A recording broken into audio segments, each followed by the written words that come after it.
Duel Review is brought to you by NexusDigitalComics.com. Hey guys, welcome to another great week of Duel Review. We're going to be starting off with a few Uncanny Marvel Now comics, followed by Tomb Raider, and then for our focal point, Portlandia. That's right. Our animes this week are the Street Fighter animated films, and our movie is Wreck-It Ralph. I'm RJ. And I'm Nick. Let's get to it.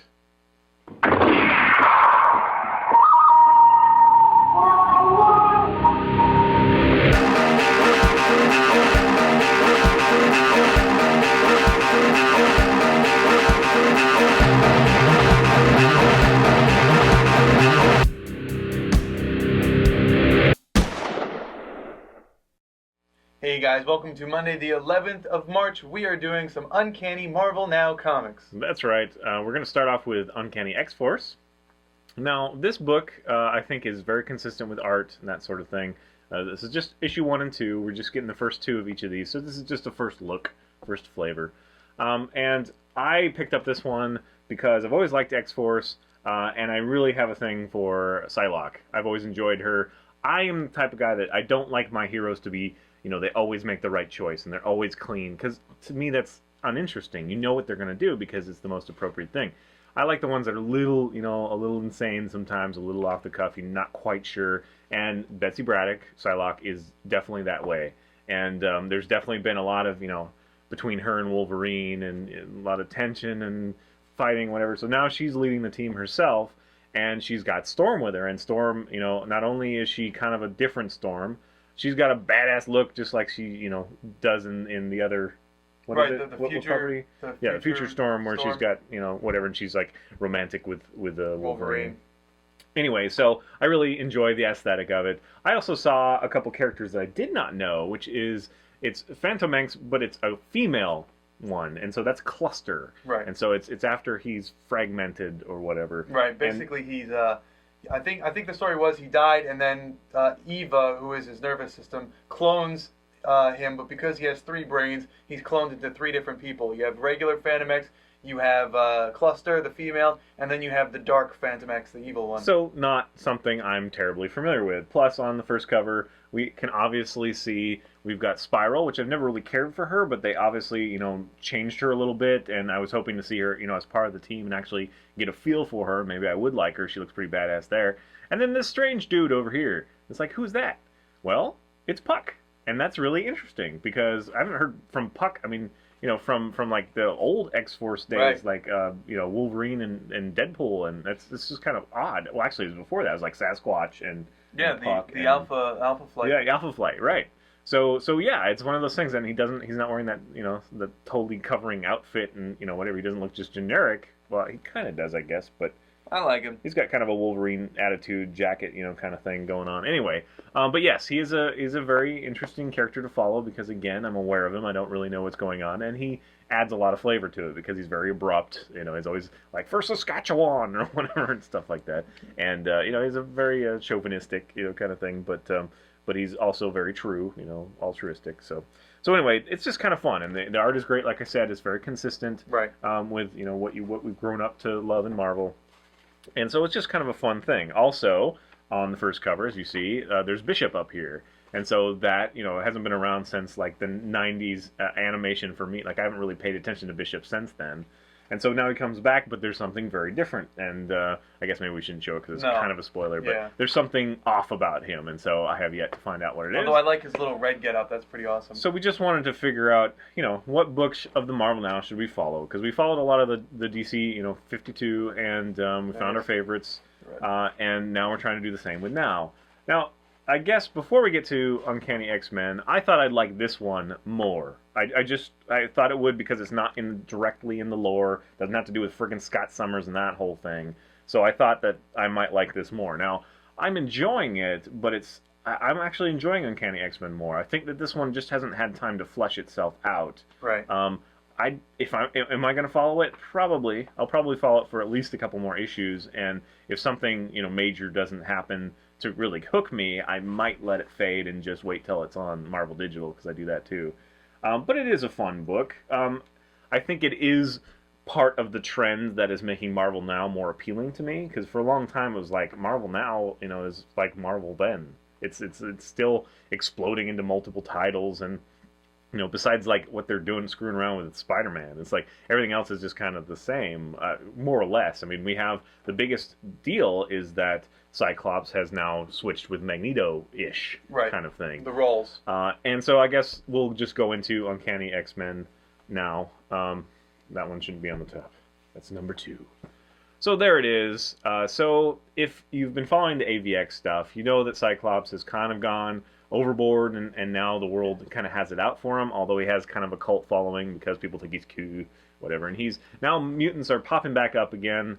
They were extinct for a time, now they're popping up again, and so he is kind of doing what he used to do and just kind of, going to find these new mutants, but instead of, like slowly recruiting them, he's really just abducting them and then telling them, this is for your own good and you can leave at any time, but you need to stay here for now because whatever. So Yeah. he's really kind of taken that Magneto stance where Magneto is like, it's all about mutants and, screw the humans for now, we just need to take care of our own. And that's really what he's doing.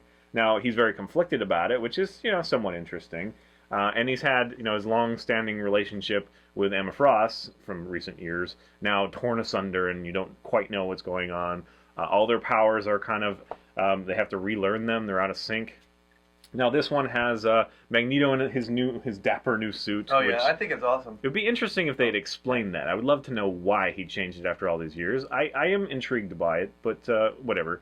And then it has Emma Frost and Magic, which I love her. I think she's cool. Emma Frost, Magic. I just like the the dark edge kind of thing. Yeah. And then the Cyclops, this version it's okay. He's still the Boy Scout, really, but he's tormented by he's doing it in more of a kind of mutant, selfish, centric kind of way. Right. So that is ultimately not in in line with what he used to be, and like Charles Xavier, he's still dealing with that whole thing, which I have a feeling he's going to come back. In fact, in the all new X-Men, you see a picture of Jean Grey on the cover of, I think it's probably like 6 or 7. Anyway, you see Jean Grey, and then you see Professor Xavier, his shadow behind her. So I have a feeling that he's going to come out in that book. But I'm still following that as well.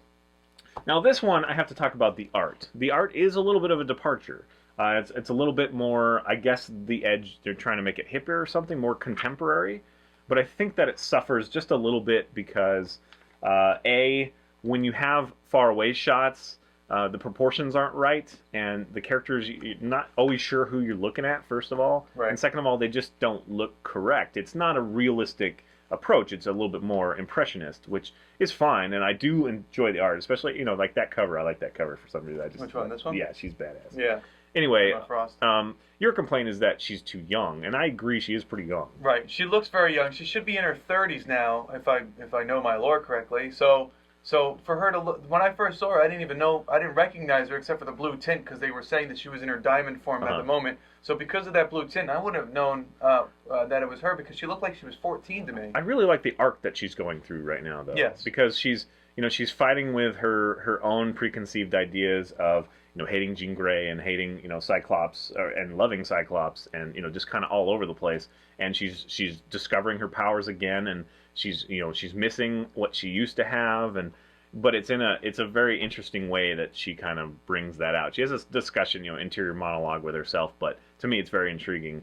And I enjoy some of the new mutants. I hope that they stick around and become something. That would be great. I love Magic because she's the one that has most control over her power now. She's had new powers, or like bigger manifestation, and she's much more direct, and like she's always been kind of that way, but she's the one that's like taking charge, even though she still is a subordinate to Magneto and Cyclops. Yeah. But and then Magneto, there's a twist there. So I think that this is a good book. I will continue reading this. I am interested to see where this one and the all new X-Men play off of each other, because they've already met in the all new X-Men. Right. the X-Men from the past and these X-Men, and they just kind of went their separate ways, and they don't really talk about each other.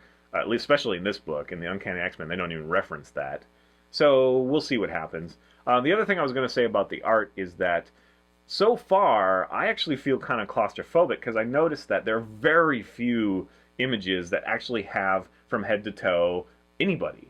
They're mostly like very tight crop. Yeah. It's just it's their waist or their head or their legs or whatever. It's not far back enough ever to have you do a more objective, total, encompass look. So I think what they're trying to do is they're trying to get us to feel as part of the group, because if you're right there in the group, then you're not going to see the whole thing. But I just think, it's just kind of like, well, I haven't seen magic in her outfit, like, ever. Right. Like, just the cool aesthetic stuff. Like, I haven't been able to see it, like, all together yet. And Magneto as well. It's like, what does this suit really look like? I don't know. I can't really tell. Because they're just showing the top part of it. Yeah, we only have this much to go off of, really. Yeah, and that's actually probably the most you see in the entire comic so far. But it's only 2 issues again. So, yes, I actually do recommend this. I don't know how you feel. I'm going to throw it to you now.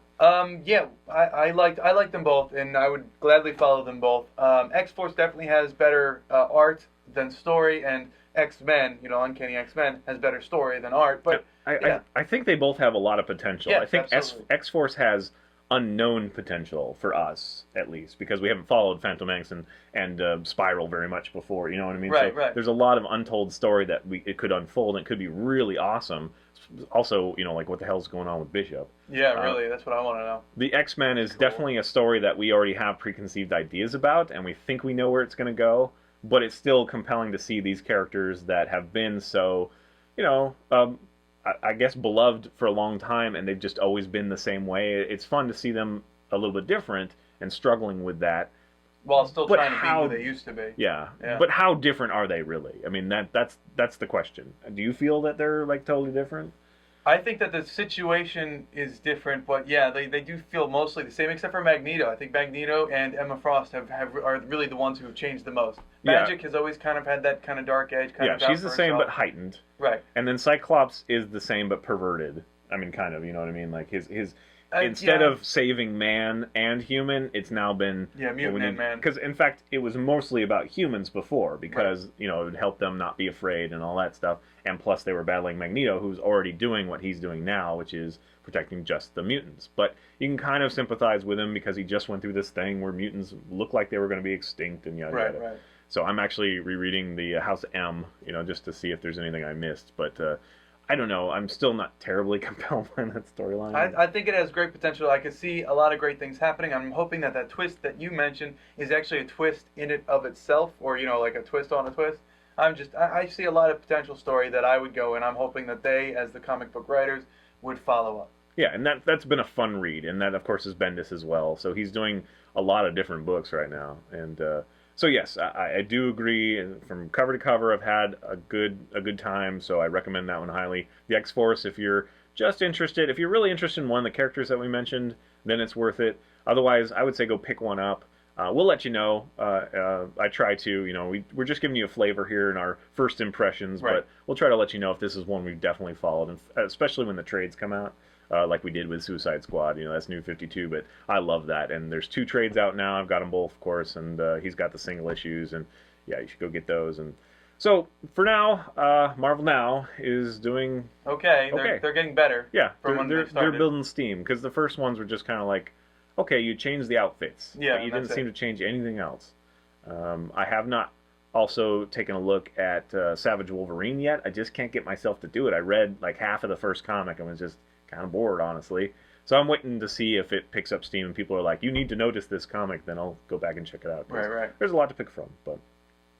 Anyway, okay, well, thanks for watching. Please subscribe to our YouTube channel and tell us what you think. Watch our great playlist. Game Lab's been a lot of fun. Yes, it has, and please leave comments. We love comments, and you can help support us by buying our wares at spiderwolf.com. That's right. A t-shirt, card games, art prints, short stories, and more. See you later. Dang it. I just totally scratched myself with my fervor. Dude, I'm just like bouncing right off of it. See you later. Coming up, the latest Tomb Raider. Push the button. Yay. Yay. The button? Push the button, push the button, push the button. What I said made sense, right? Yes. Because I wasn't really listening to myself. I was just trying to say the words. So, just coming in. It's a medical condition. I can't help it. It just comes out. Now that's something interesting. He has 3 brains, but where are they kept? Because they can't all fit into one tiny skull. Unless they're tiny brains, in which case. He's got 2 balls, doesn't he? 1, 2, 3.